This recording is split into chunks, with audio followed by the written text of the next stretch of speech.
우리가 신앙생활을 할 때 하나님께 기도하고 하나님께 우리의 마음을 간구하며 하나님의 응답을 기다리는 것은 너무나도 자연스러운 행위라고 할 수 있을 것입니다.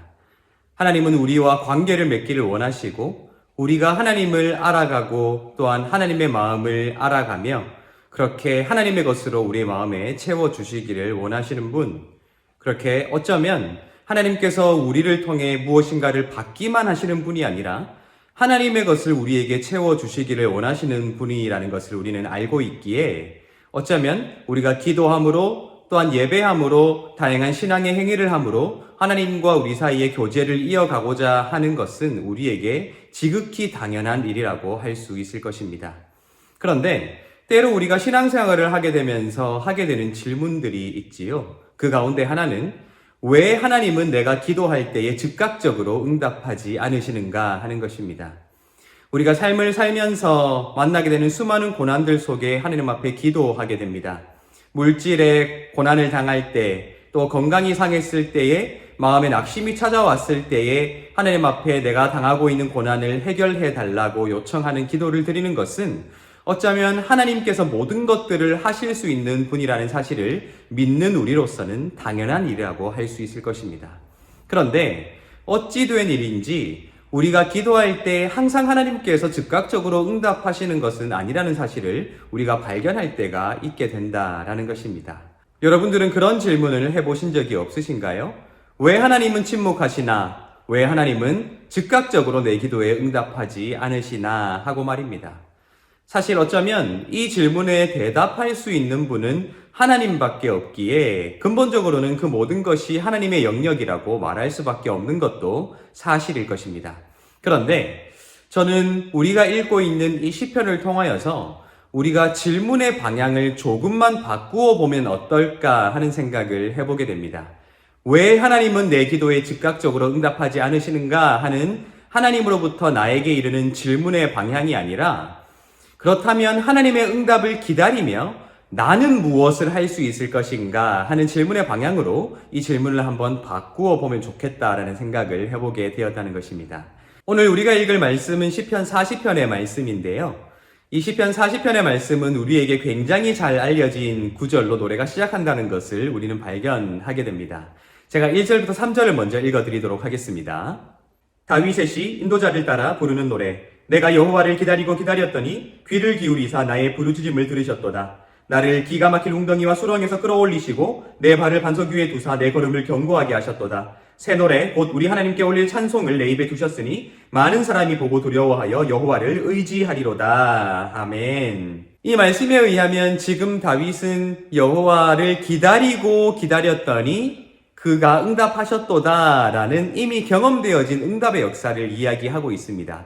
많은 사람들이 보고 여호와를 두려워하여 의지하리로다라고 말할 수 있는 근거는 그가 여호와를 기다리고 기다렸더니 그가 응답하셨다라는 확신에 넘치는 경험 때문이다라는 것이죠. 그런데 무척 놀랍게도 이 시편 40편 11절부터는 그럼에도 불구하고 다윗은 여전히 고난 가운데 있다는 사실을 우리에게 말해주고 있다라는 것입니다. 11절부터를 보면 이렇게 되어 있죠. 여호와여 주의 긍휼을 내게서 거두지 마시고 주의 인자와 진리로 나를 항상 보호하소서. 수많은 재앙이 나를 둘러싸고 나의 죄악이 나를 덮침으로 우러러 볼 수도 없으며 죄가 나의 머리털보다 많음으로 내가 낙심하였음이니이다 라고 되어 있어요. 하나님의 응답하심을 이미 과거의 것으로 표현할 만큼 하나님의 그 기도의 응답을 경험했던 다윗이지만 그의 현재의 모습은 여전히 고난 가운데 있고 여전히 고통 가운데 불안해하는 그 심령을 감출 수가 없어서 하나님 앞에 기도하고 있다는 사실이 드러나고 있다라는 것입니다. 어쩌면 우리의 인생을 보여주는 하나의 단면이지 않을까라는 생각을 하게 됩니다. 우리도 때로는 하나님께서 응답하셔서 확신에 넘치고 기쁨에 넘치게 되지만 곧장 찾아오게 되는 고난 앞에서 우리는 또 여지없이 무너지는 나 자신을 발견하게 되기 때문입니다. 그러기에 우리는 또 기도할 수밖에 없고 또 하나님의 응답하심을 간구할 수밖에 없게 되는 것도 사실인 것이지요.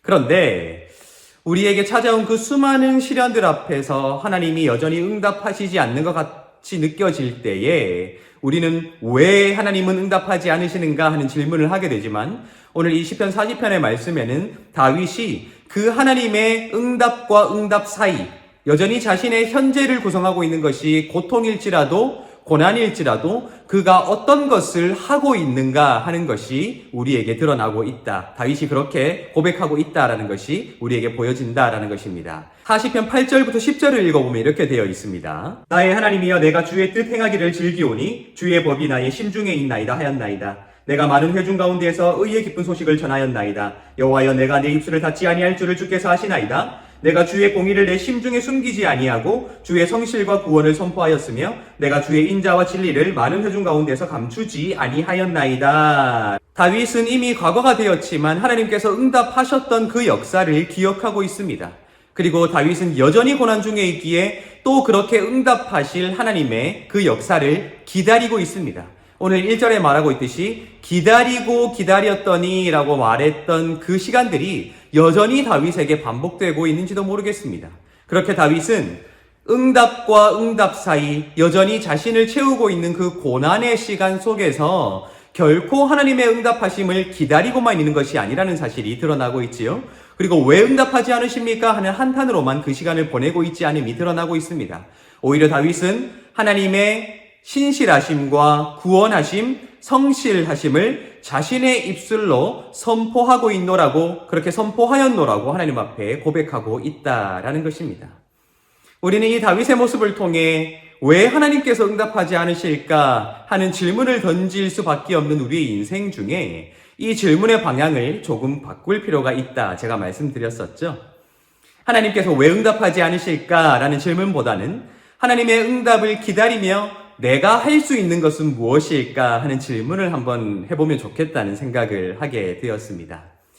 내가 존재할 수 있는 것, 내가 여전히 하나님을 믿을 수 있는 것은 어쩌면 하나님께서 나에게 믿음을 주셨기에 그 하나님께서 나에게 응답하셨던 그 구원의 기쁨이 있기에 가능한 것이라는 그러한 근원적인 고백이 우리에게 있을 텐데 하나님은 또한 우리에게 응답하실 것이고 또한 새로운 역사를 만들어내실 것입니다. 그러나 그렇게 하나님께서 일하심을 기다리고만 있는 것이 아니라 그렇게 하나님의 일하셨음을 또 하나님께서 일하실 그 내용들을 이미 내 입술의 확신으로 많은 사람들에게 선포하는 믿음의 용기를 가질 때 어쩌면 우리의 그러한 행위들이, 고백들이, 선포들이 마중물이 되어서 하나님의 응답하심을 지금의 것으로 누리며 살아갈 수 있도록 해줄 수 있는 가장 강력한 근거가 될 수 있지 않을까. 오늘 이 다윗의 모습을 통해 우리가 발견하게 된다는 것입니다.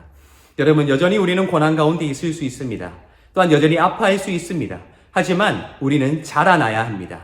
기다리고만 있는 것이 아니라 아파하고만 있는 것이 아니라 내가 어떻게 하나님의 은혜의 마중물이 될 수 있을까 하는 고민을 가지고 그렇게 하나님의 일하심과 나의 행함이 만나서 더 아름다운 하나님의 섭리를 만들어낼 수 있도록 나 자신을 준비해 나아가는 삶, 어쩌면 오늘 시편 40편이 우리에게 말하고 있는 가장 아름다운 믿음의 삶이 아닐까 우리가 생각해 보게 된다는 것입니다. 오늘 하루의 삶을 살아가실 때 그렇게 하나님의 은혜의 마중물이 되면 좋겠습니다. 그러한 하루를 살아가시고 하나님께 영광 돌리시는 여러분들 되시기를 예수님의 이름으로 축복합니다.